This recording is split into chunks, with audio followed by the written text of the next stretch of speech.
દીકરા માટે બાપ જ મેન છે.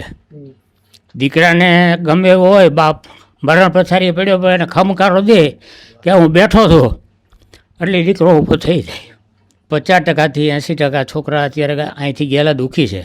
એ સંબંધોના હિસાબે જ જવું પડે છે. સંબંધો થતા નથી એટલે. બાકી આ કેવી રીતે રહે છે ને અમને ખબર છે. પુરુષને એવું થાય કે સાસુ સસરાનો ઝઘડો હોય ને ઘરવાળીનો તો એ બિચારો પીછાય જ ને કે મારે મમ્મી પપ્પાને કેવું કે ઘરવાળીને. દીકરાને વહુ કે વહુ શું કામ ગણવી પણ તમે દીકરી જ ગણો ને. આજે એના માવતરે આટલું મૂકીને તમારી પાછળ આવી છે 20 વર્ષની એણે કરી. એનો કુટુંબ લાગણી. જો નણંદ હોય તો એને આપણે મોટી બેન તરીકે રાખવાની, પછી સાસુ સસરા હોય તો આપણે મમ્મી પપ્પા, આપણે કેમ આપણા મમ્મીના ઘરે રહીએ એમ જ સાસરીમાં રહેવાનું. મારા દીકરાએ શું કીધું, ધંધો સારો કરતો પણ એણે એમ કીધું કે ભાઈ મારે માવતરે છે જ બધું છે, મારો ધંધો કોણ છે. અને એણે ધંધો બધો હંકેલી લીધો અમારા માટે. ગામડે અમે આવ્યા. મમ્મીના ઘરે રહેતા હોય એમ સાસરીમાં રહેવાનું. એ લોકો આપને માન સન્માન આપે, આપણે એને આપીએ, એટલે બસ કાંઈ ફેર ન પડે કે સાસરે રહીએ છીએ કે માવતર. અરે મને સ્વર્ગની જિંદગી લાગે છે. મને એમ લાગે છે કે અત્યારનો આધુનિક શ્રવણ મારો દીકરો છે. શું ફેર પડે ભેગા રહેવામાં અને અલગ રહેવામાં? શું ફેર પડે? હાથી ઘોડાનો ફેર પડે. અત્યારે કુટુંબો જે વિખાઈ ગયા છે ને એ એની પ્રજાકાલ કેવી થાય અને મા બાપને વૃદ્ધાશ્રમ સિવાય કાંઈ નહીં આવે વારો. તમારી એમાં કોઈ આંખ ઊંચી ન કરી શકે, તમારી સંબંધીઓ ઊંચા મળે, કુટુંબ ભાવના એ જુદી વાત છે ને આપણું જુદી વાત છે. સમજણ આપણામાં હોવી જોઈએ. આજે એ છોકરો અમારી પાસે એટલું ઓલું કરે છે પણ આ બાપમાં એ હોવી છે ને પાછી. છે જેવો અહીં સરંજામ નથી મળવાનો, તૂટ્યો ફૂટ્યો ત્યાં કોઈ જામ નથી મળવાનો, લાખ સ્વર્ગ દે ભલે તું ઓ ઈશ્વર, મારા ગામ જેવો ત્યાં આરામ નથી મળવાનો. આજકાલ તમે કોઈ ગામડામાં પ્રવેશ કરો તો તમને દ્રશ્ય દેખાશે કે બંધ તાળા મારેલી ખડકીઓ, સુમસામ સડકો, વેરાન પાદરો અને ઉજ્જડ સીમાડાઓ. કારણ કે આજકાલ આપણે એવું માની રહ્યા છીએ કે જો પૈસા કમાવા હોય તો ગામડું મૂકીને શહેર તરફ જવું પડે, અને એટલા માટે જ આજે ગામડાઓ છે સતત ખાલી થઈ રહ્યા છે અને લોકો શહેર તરફ દોટ મેલી રહ્યા છે. પરંતુ હાલ આપણે કાઠિયાવાડની ધીંગી ધરા કહી શકાય એવા ધારીના કોઠાપીપરિયા ગામમાં છીએ. બપોરનો સમય છે અને આજે એક એવા પરિવાર સાથે વાત કરવી છે કે જેઓ શહેરના સમંદર છોડીને ગામડાની ગંગા સુધી ફરી પહોંચ્યા છે. કારણ કે તેઓ અહીં ગામડામાં જ રહે છે અને ગામડાનું જીવન ફરી માણી રહ્યા છે. સુરત મૂકીને તેઓ પોતાના ગામમાં આવ્યા છે. તો એ પરિવાર સાથે વાત કરવી છે. અને એવા લોકો કે જેઓ આજકાલ એવું માની રહ્યા છે કે પરિવારો તૂટી રહ્યા છે, તેમને આ ખાસ જોવું જોઈએ, આ પરિવાર પાસેથી એ સાંભળવું જોઈએ કે કેવી રીતે ગામડામાં રહીને પરિવાર સાથે છે તે સુંદર જીવન જીવી શકાય છે. તો આવો એ પરિવાર સાથે જ સીધી વાત કરીએ, વાત ગુજરાતી પર. દાદા સૌપ્રથમ તો શું નામ છે આપનું? હા, મારું નામ નારાયણભાઈ વિરજીભાઈ સરદારા. દાદા શું કહેશો કે આજકાલ આપણે કાઠિયાવાડના કોઈ ગામડામાં જઈએ એટલે વડીલો બેઠા હોય એ ભૂતકાળને યાદ કરતા હોય કે પહેલાં ખૂબ સારો સમય હતો, અત્યારે તો લોકો જે કહી શકાય કે તેમના જે પુત્રો છે તે શહેરમાં જઈ રહ્યા છે. પરંતુ આપ શહેરમાંથી આવ્યા છો, અહીં ફરી વસ્યા છો, કેવું લાગે છે ગામડામાં ફરી આવીને? ગામડામાં સારું લાગે. હું તો ગામડામાં જન્મ છું અને સિટીમાં મેં આખી જિંદગી કાઢી છે. પહેલાં ધારીમાં હું કાપડનો એક નામાંકિત વેપારી હતો. ધારી તાલુકામાં નામ હતું મારું. પછી અમે સંજોગે સુરત ગયા. 11-12 વર્ષ છોકરો સુરત રહ્યો અને અમારા સંજોગે પછી અમારે ગામડામાં આવવાનું રહેવાનું થયું છે. પણ અત્યારે હું તમને કહું ને ગામડામાં તૂટતા કુટુંબો વિશે તો એમાં એવું છે કે પહેલાં સંસ્કૃતિ હતી પણ અત્યારે આમ એટલી શાંતિ હતી બધાને, પણ અત્યારે પૈસાની દોટ છે અને અત્યારે દીકરીઓને સિટીનો મોહ વધી ગયો છે. બાકી ગામડા જેવી જિંદગી નથી. ગામડામાં અત્યારે તમે સારા બિઝનેસ કરો, સારો ધંધો ગોતો અથવા ખેતીવાડી સારી સંભાળો, બધું સંભાળો તો ગામડામાં જીવન છે. અત્યારે અમે જોયું છે કે 50%થી 80% છોકરા અત્યારે અહીંથી ગયેલા દુઃખી છે. એ સંબંધોના હિસાબે જ જવું પડે છે. સંબંધો થતા નથી એટલે. બાકી આ કેવી રીતે રહે છે ને અમને ખબર છે. પણ છોકરાનું બિચારાને મજબૂરી હોય છે. અને એ જો અત્યારની દીકરીઓ સમજે અથવા સાસુ સસરા વડીલો બધા સમજે. કારણ કે હું અત્યારે છું, અત્યારે અહીંયા અમે ગામડે આવ્યા છે પણ સ્વર્ગની જિંદગી જીવીએ છીએ. અત્યારે અમારો દીકરો અને દીકરાની હું વહુ નથી કહેતો, એને હંમેશા હું દીકરી કહું, એટલે હું દીકરી તરીકે સંબોધી. હું એને વહુ કહેતો જ નથી. આ તો તમને સમજણ માટે કીધું. એને હું દીકરી તરીકે રાખું છું ને એને મેં આ ધંધા બધો જે અમે કરીએ છીએ અત્યારે એનું પ્રોત્સાહન મેં આપેલું છે. અને એને ધંધે મેં ચડાવીને અમે નામાંકિત બનાવી છે ને. અને હજી અત્યારે અમે એવી રીતે જીવન જીવીએ છીએ કે બીજાને અમારા ગામમાંથી બધાને પ્રેરણા જોઈને મળે છે કે આ કેવું જીવન જીવે છે. અમે જમીએ સાથે, હું ખાઉં છું, મને 10 વાર દીકરી પૂછે છે. મને આંખમાં તો દુખતું હોય ઉંમર છે તો એ 10 વાર પૂછવા દીકરો આવે બે કે તમને શું થયું છે એમ. સાંજે મારી પાસે 2 કલાક બેસે કાંઈ મેં મારી પાસે બે અમે બધા ઘર જમવા સાથે જ બેસીએ એકબીજો આગળ પાછળ હોય તો જમવા ન બેસીએ અને સાંજે અમે કુટુંબ મિટિંગ જે કહે છે આ સ્વામિનારાયણ સંસ્થામાં કહેતા ને કે આપણે કુટુંબ સભા એમાં અમારી કુટુંબ સભા મારે એક દીકરાનો દીકરો એક જ છે ને મારે એક દીકરો છે પણ અમે બધા સાથે સાંજે બેસીએ પેટ કરીને અમારે ભગવાને બહુ મસ્ત ફળિયુંનું મકાન આપ્યું છે એટલે એમાં અમે ફળિયામાં અત્યારે ખાટલા નાખી ખોડીને બેસીને અત્યારે એવો આનંદ કરીએ કે મજા આવે. અત્યારે એમ થાય કે સિટી કરતાં ગામડાની લાઈફ બહુ સારી છે પણ મૂળ સમજણ ફેર રાખો. અત્યારે બધાના છોકરાઓને છોકરીઓને માઇન્ડમાં એક કર્યું છે બસ સિટી પણ સિટીની જિંદગી તો આવી તો નથી કારણ કે અહીંયા ખાવું પીવું રહેવું ઓઢવું પહેરવું બધું મસ્ત છે ને અત્યારે તમારે જેવું જીવો છો અહીંયા જીવી શકો છો તમે. સિટીમાં અમે જોયું છે કે 2 જોડી કપડાં સારા પહેરીને આનંદ સિવાય બીજું કાંઈ અહીંયા નથી. રાજથી ઢોળો જ છે. ઊંધે માથે કામ કરે ત્યારે પેટ ભરાય છે 80%. એના કરતાં અહીંની જિંદગી બહુ સારી છે. દાદા ખાસ કરીને અમે ઘણા વડીલો સાથે વાત કરતા હોય ત્યારે એમનું કહેવું છે કે ખાસ કરીને હવે પહેલાં જેવું નથી, લોકોને એકબીજી પ્રત્યે ભાવ નથી, પરિવાર ભાવના નથી, પરંતુ આપને તો આપનો પુત્ર કહો કે આપના જે કહી શકાય આપના પુત્રવધુ જેને આપ પુત્રી માનો છો તો એમના તરફથી આટલો ભાવ મળે, આટલું જે કહી શકાય જે ઉંમરના ઉંમરે ઊભા છો ને આટલું સુખ મળે છે, કેવું લાગે હવે? અરે મને સ્વર્ગની જિંદગી લાગે છે. મને એમ લાગે છે કે અત્યારનો આધુનિક શ્રવણ મારો દીકરો છે. મારી એટલી બધી કાળજી લે છે અને આ મારી દીકરી છે એ મારી એટલી બધી કાળજી લે છે કે મને એમ લાગે છે કે ભગવાનને ક્યાંક ગયા બહુ ને મારા બહુ સારા પુણ્ય હોય છે એટલે આ બધું હોય એમ. એટલે અહીંયા જિંદગી તમે એવી રીતે જીવી શકો પણ સમજણથી. કારણ કે વડીલોને પણ સમજવાની જરૂર છે. એક દીકરા દીકરીઓને એ શું કામ ભાગે, ઘણા મજબૂરી હોય છે પણ વડીલોને પણ સમજૂતી હોવી જોઈએ. કારણ કે હું તો એક વેલ એજ્યુકેટેડ માણસ છું. 1972માં હું મેડિકલમાં હતો. એ સમયમાં હું ભણેલો છું અને મેં ધારીમાં 40 વર્ષ દુકાન કાપડની ચલાવીને પછી અમે સુરત ગયેલા છે. એટલે હું તો આ દુનિયા બધી જોઈ સમજું છું. મેં શાસ્ત્રો બધા વાંચેલા છે. એટલે તમે દીકરી નહીં હોવ છે એને તમે દીકરી ગણીને રાખો અને દીકરીથી એને બધું મહત્ત્વ આપવું જ જોઈએ. અને માવતરને મહત્ત્વ આપવું જોઈએ તો એ દીકરી તમારી થાય. આ દીકરીને જેટલું આપણે મહત્ત્વ આપીએ છીએ એટલું એને માવતરીને તમે મહત્ત્વ આપો. એના માવતર આવે જાય એને તમે મહત્ત્વ આપો, દીકરી તમારે થઈ જ જાય. પણ એ બધી સમજૂતી વડીલોમાં આવવી જોઈએ કે કુટુંબને કેવી રીતે રાખવું, શું કરવું, કેવી રીતે સંસ્કાર આપવા, કેવી રીતે ધંધામાં હૂંફ આપવી. અમે એકવાર પાછા પડ્યા હતા બધીએ પણ અમે મારા દીકરાને એવી હૂંફ આપીને પાછો ઊભો કર્યો ધંધામાં અને આ દીકરીને પ્રેરણા આપીને બધું આ ધંધો કરાવીને અત્યારે પાછા અમે વેલસેટ થઈ ગયા છે. ક્યારે દાદા સમય આવ્યો હતો અને ત્યારે તમે કઈ રીતે હૂંફ આપી હતી? હૂંફ અમે સુરત અમે થોડા તકલીફમાં આવી ગયા હતા. અમારે બીમારી બહુ આવી ગઈ હતી મારી મારા વાઈફની.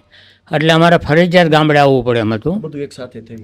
એક સાથે બધું થયું. એટલે મારા દીકરાએ શું કીધું, એ ધંધો સારો કરતો પણ એણે એમ કીધું કે ભાઈ મારે માવતરે છે જ બધું છે, મારો ધંધો કોણ છે. અને એણે ધંધો બધો હંકેલી લીધો અમારા માટે. ગામડે અમે આવ્યા એટલે ડૉક્ટરે એમ કીધું કે તમે ગામડે જાઓ તો જ તમે બચી શકશો. તો મારા વાઈફ તો પછી 2 વાર જીવન ઓફ થઈ ગયા અને મારી આ તબિયત સારી થઈ ગઈ પછી આવ્યા પછી. એટલે મારા દીકરે મારા થકી આ બધો ધંધો હકેલી લીધો અને ગામડે હોય કે તમે એ મારે બધું છે. હવે એ દીકરો અમારી પાસે જેણે આવો ભોગ આપ્યો આધુનિક શ્રવણ છે તો એને મારે હૂંફ આપવી પડે કે ના આપવી પડે? એ બાપની હૂંફ હોય તો જ થાય ને. અને દીકરા માટે બાપ જ મેઇન છે. દીકરાને ગમે એવો હોય બાપ મરણ પછાડી પડ્યો પણ એને ખમકારો દે કે હું બેઠો છું એટલે દીકરો ઊભો થઈ જાય. આ પ્રેરણા મારી છે અને હજી મને પૂછાયું ને કંઈ કામ કરતો નથી. એટલે અત્યારનો આધુનિક સમયને હું એ જ સંદેશો દેવા માગું છું કે તમે કુટુંબને તમારું કાબેલ બનાવો. આ સિટી શું કામ ગામડા શું કામ ભાંગતા જાય છે, સિટી તરફ શું કામ દોડ છે? તમે જુદા જુદા થઈ જાઓ તમારું મન જુદા થઈ જાય. અમે અહીંથી અમારો છોકરો સુરત ગયો ત્યારે એણે મને કીધું કે મેં કીધું અહીં રહી આપણો ધંધો આમેલો છે ગામડે. નહીં કે તમે ભેગા હો તો જ મારે જવું જ નહીં તને. એ કે પછી આપણા મન જુદા પડી જાય. એ કે રહેવું તો સાથે જ રહેવું એમ. એટલે આ બધું કુટુંબને વડીલો તો થોડા ઘણા સંસ્કારી અને સમજેલા હોય તો કુટુંબમાં ભાવના કેમ ઊભી કરવી. આ અમારે દીકરી છે એને આવી ભાવના ક્યારે થઈ છે? એનું કુટુંબ અત્યારે એનું કુટુંબ ભૂલી ગઈ છે, એના મા બાપને ભૂલી ગઈ છે અને એને એટલે બધો આ ધંધામાં એટલી બધી એને કાબેલ બનાવીને કરી ક્યારે એને પ્રોત્સાહન વિના થાય. એવું બધું પ્રોત્સાહન આપવું જોઈએ દીકરાને. વહુ કે વહુ શું કામ ગણવી પણ તમે દીકરી જ ગણો ને. આજે એના માવતરે આટલું મૂકીને તમારી પાછળ આવી છે, 20 વર્ષની એણે કરી, એનો કુટુંબ, લાગણી, એના કુટુંબ, સંસ્કાર બધું મૂકીને આવી છે, તો આપણે એને અપનાવી તો જ એ આગળ આવે ને. બાકી આપણે એને અત્યારે વહુ તરીકે રાખીને ઠુકરાવી તો એ આગળ આવવાની નથી. આ ધંધામાં ક્યાંય આગળ ન આવે. એટલે મારો મેસેજ એવો છે કે ભાઈ આ વડીલો બધા વડીલને પહેલાં સમજૂતી કરવી જોઈએ તો દીકરા સુધરે, દીકરા સુધરે. બધાનો વાંક હોય. ઘણીવાર અત્યારે પેઢીએ સ્વચ્છંદી થોડી થઈ છે, એને સમજવાની જરૂર છે. અને અત્યારે દીકરીઓને ખાસ સમજવાની જરૂર છે. કારણ કે અમારે જ ઘણા એવા પરિચયમાં છે કે દીકરાને અહીં ગામડે રહેવું છે, પણ હવે એને દીકરીને નથી રહેવું. અમારે ગામડે નહીં, ત્યાં ભૂખમરો બેઠે છે, અડધો અહીંથી ભોગવવું પડે, દાવ દેવું પડે, પણ છતાંય દીકરીઓ ગામડે રહેવા ખુશી નથી. દીકરા મજબૂત છે, રીબાઈ છે, એવું છે બધું. દાદાની પ્રત્યેક વાત છે તે આપણને સમજદારી છે તેમાં દર્શાય છે ને ક્યાંક ને ક્યાંક એ વાત છે તે સમજવા જેવી છે. બેન પણ આપણી સાથે જોડાઈ ચૂક્યા છે. સૌપ્રથમ તો શું નામ છે બેન આપનું? વૃંદાબેન નિલેશભાઈ સરદાર. શું કહેશો બેન, દાદાએ જે રીતે વાત કરી, આપના પિતાની આંખો આજે ભીની થઈ છે, કેવું લાગે? એમનો આપના પ્રત્યેનો જે ભાવ છે દેખાય છે આંખોમાં, એમની આંખોમાં જે ક્યાંક ને ક્યાંક ભીનાશ હતી તેમાં એ ભાવ દેખાય છે, કેવું લાગે? શું કહેશો કે આટલો બધો જે પરિવારમાં જે કહી શકાય સંપ કેવી રીતે આવ્યો? તમને પરિવાર પ્રત્યે લાગણી કેવી રીતે થઈ? બસ અમે બાપ દીકરીની જેમ જ રહીએ. જ્યારે હું અહીંયા આવી ને તો પપ્પા કે મારે દીકરી જ જોઈએ છે, મારે વહુ નથી જોતી. મેં કીધું કાંઈ વાંધો નહીં, મારે દીકરી બનીને જ આવું છે એ. અને બસ અમે સપીને રહીએ બધું. અત્યારે શું હોય લેડીઝને કે ગામડે રહેવાથી ને પહેરવા ઓઢવાની છૂટ ન હોય, હરવા ફરવાની ન હોય, તો અહીંયા બસ અમારા પપ્પાએ બધી છૂટ, જે પહેરવું હોય, ઓઢવું હોય, આ તે બધું હરવા ફરવાની બધું. અને ગામડે રહીને બધું આપણે જઈ શકીએ બધું. અને જો અમારું ગામ કેવું છે, સિટીમાં ન ઉજવાતા હોય ને એટલા બધા વાર તહેવારો ઉજવાય બધું. એટલે અહીંયા સિટી તો કઈ યાદ જ નથી આવતું. શું લાગે છે બેન, કયું એવું કારણ છે કે બહેનો આજકાલ ગામડા કરતાં શહેરમાં રહેવાનું પસંદ કરે છે? અને તમને કયું શા માટે એવું થયું કે ના આપણે શહેરને આપણે ગામડામાં રહીને પણ સુખી રહી શકીએ છીએ? બસ ગામડે રહીને તો એમ જ કે આ વાતાવરણ, આ ખાવું પીવું, હા દવાવાળી વસ્તુ, દૂધ તો પાણીવાળું, પેલું કેમિકલ વાળું, આ તે એ બધું જોઈને અમને એમ થાય કે આ ગામડાની જ જિંદગી બહુ સારી છે. અને બસ સપીને રહેતા હોય, આપણે મમ્મીના ઘરે રહેતા હોય એમ સાસરીમાં રહેવાનું. એ લોકો આપને માન સન્માન આપે, આપણે એને આપીએ. એટલે બસ કંઈ ફેર ન પડે કે સાસરે રહીએ છીએ કે માવતર. મને તો એવું જ લાગે કે હું મારા પપ્પાનું ગામ આકોલવાડી છે, મને એવું જ લાગે હું ત્યાં રહું ને એવું જ લાગે. શું કારણ છે એનું? બસ પ્રેમ બધાનો, સાથ સહકાર બધાનો. બેન શું લાગે છે શા માટે પરિવારો અત્યારે તૂટી રહ્યા છે? અત્યારે જોઈએ તો ભાઈઓ વચ્ચે સંબંધ નથી, બાપ દીકરા નોખા થઈ રહ્યા છે, આપણે વૃદ્ધાશ્રમો જોઈ રહ્યા છીએ. તો શું તમને એવું લાગે છે કે શા માટે પરિવારો તૂટી રહ્યા છે? બસ બધી બહેનોને એવું છે કે આપણે સિટીમાં રહીએ અને સાસુ સસરાને નથી સાચવવા, એના લીધે તો મને એવું લાગે વધારે. પણ એવું નહીં, સપીને રહેવાનું. અને સિટી કરતાં તો ગામડામાં જ સારું છે. જો અમે બિઝનેસ કરીએ, હું અત્યારે ટ્યુશન ચલાવું, સવારે ટ્યુશન હોય, પછી બપોર પછી મારે આ ઘરઘંટી છે તો દૈણા દળવાના. એટલે આપણી રીતે બધું એક્ઝેક્ટ કરીએ તો સિટીની જેમ જ રહી શકીએ આપણે. અને કમાણી પણ સારી થઈ જાય. આપણે એક્ઝેક્ટ બહુ ગમે છે, બહુ જ. કાંઈ વ્યસ્ત એટલી થઈ ગઈ ને, કાંઈ કોઈ યાદ નથી આવતા. અને બધું જો ટાઈમે હરવા ફરવાનું, બધી છૂટછાટ, અને કામ ટાણે કામ કરી લઈએ. બેન આજકાલ આપણે જોઈએ છીએ કે અત્યારે વડીલોને સાચવવા માટે કોઈ તૈયાર નથી. વૃદ્ધાશ્રમો એટલા વધી રહ્યા છે, એમાં વડીલોની સંખ્યા વધી રહી છે. અને અહીં અલગ દ્રશ્ય દેખાય છે. તમે શહેરમાંથી ફરી આવ્યા છો અને વડીલ માટે આવ્યા છો. વડીલને આટલી ભાવનાથી રાખો છો કે તેમની આંખો આજે પણ તમને તમારા માટે ભીની થઈ જાય છે. તો શું એવું કારણ છે કે આપ આટલો બધો ભાવ આપો છો અને કઈ રીતે આ જોડાણ છે તે આટલું ઘાટું બને છે? જો અત્યારે છે ને બૈરાઓને સાસુ સસરા ગમતા નથી, તો આપણે મમ્મીના ઘરે રહેતા હોય એમ સાસરીમાં જ રહીએ તો જે આપણા સાસુ સસરા છે એને મમ્મી પપ્પા એમ જ જોવાનું. એટલે તો છે ને તો જ આવી પ્રેમ ભાવના રહીએ. કારણ કે આપણે સાસુ સસરા તરીકે જોશું ને તો પ્રેમ રહેવાનો જ નથી, તો કોઈને ગમવાના જ નથી સાસુ સસરા. કે જો નણંદ હોય તો એને આપણે મોટી બેન તરીકે રાખવાની, પછી સાસુ સસરા હોય તો આપણે મમ્મી પપ્પા, આપણે કેમ આપણા મમ્મીના ઘરે રહીએ એમ જ સાસરીમાં રહેવાનું. અને જો સાસુ સસરા તરીકે જોવું ને તો પછી પ્રેમ ભાવના રહેવાની જ નથી, એને ગમવાના નથી. તો કે આડા આવે ને આમ થાય ને તેમ થાય ને લેડીઝો એવું કરે. પણ આપણે જો એવું વિચારીએ કે આપણે ઘણા સાસુ સસરાને આમ તેમ કરતા હોય ને મેણા મારતા હોય, સંભળાવતા હોય કે આ ગમતું નથી, તો આપણા જ મમ્મી પપ્પા ઉપર એ આવ્યું હોય તો તો એ લેડીઝને એ વિચારવું જોઈએ કે આપણે આપણા સાસુ સસરા એ આવી રીતના વર્તન કરીએ છીએ તો કાલ સવારે આપણા મમ્મી પપ્પા સાથે તો કેટલું દુઃખ થાય. એટલે સપીને રહેવાય બધાને. અને બસ અમે તો, હું મારા પપ્પાને ઘરે રહેતી હોય ને એથી વિશેષ અહીંયા રહું છું ને, મને મારો ઘરવાળો, મારા સસરા એટલી લાટકી કરીને રાખે છે ને કે મને બધું ભૂલાઈ ગયું. મારા પપ્પાનું ઘરે મને ભૂલાઈ ગયું, એટલી મને સાચવે છે અને હું એ લોકોને સાચવું છું. ઘણી વખત બેન એવું લાગે કે આ પારિવારિક ઝઘડામાં પુરુષ ઘણી વખત વચ્ચે પીસાઈ જતા હોય, એવું તમે માનો છો? એવું થાય? હા, કારણ કે જો પુરુષને એવું થાય કે સાસુ સસરાનો ઝઘડો હોય ને ઘરવાળીનો, તો એ બિચારો પીછાય જ ને કે મારે મમ્મી પપ્પાને કેવું કે ઘરવાળીને. એટલે હું તો બધી લેડીઝને એ જ સલાહ આપીશ કે સમજો, વિચારો, કારણ કે ઘરવાળાને ક્યારેક મજબૂરી હોય અને જાતું કરવાનું. કારણ કે એ આપણા મમ્મી પપ્પા જ છે, કદાચ આપણને કહે પણ કેવા નહીં દે. સાસુ સસરા છે એ આપણને કહેશે પણ કેવા નહીં દે. એટલે સમજી વિચારીને રહ્યો અને સપીને રહ્યો. તો ખૂબ સરસ વાત કરીને આપણે જે કહેતા હોઈએ છીએ કે સંબંધોની બાબતોમાં તો જાતું કરવાથી જ જીત મળતી હોય છે. દાદા, શું કહેશો કે ખૂબ સરસ, જે અત્યારે આજના સમયમાં આ પ્રકારનો પરિવાર જોવો, આજના સમયમાં આ પ્રકારની ભાવના જોવી ખૂબ અઘરી છે. તો આ બધું કઈ રીતે શક્ય બન્યું? તમે તમારી રીતે કઈ રીતે એવો ખ્યાલ રાખો છો? આજકાલ તમે સમાજમાં પણ જોતા હશો કે વડીલો શું ધ્યાન એમને રાખવું જોઈએ ખાસ કરીને કે આટલો પરિવાર ભાવના જળવાઈ રહે? એમાં એવું જ છે કે તમે જાતું કરતા શીખો ને, પહેલાં એક જ વસ્તુ છે કે આ લેટ ગો કરો. ગમે એ માનો કે તમે જિંદગીમાં છે જાતું કરતાં શીખો અથવા સમય પ્રમાણે વર્તતા શીખો. આજે મારી ઉંમર છે તો બેટર છે કે મારે બધું જાતું કરવું જોઈએ. મેં ઘણા સમયથી આ છોકરો મારો સમજણો થયો ત્યાંથી મેં વયોટ મૂકી દીધો છે.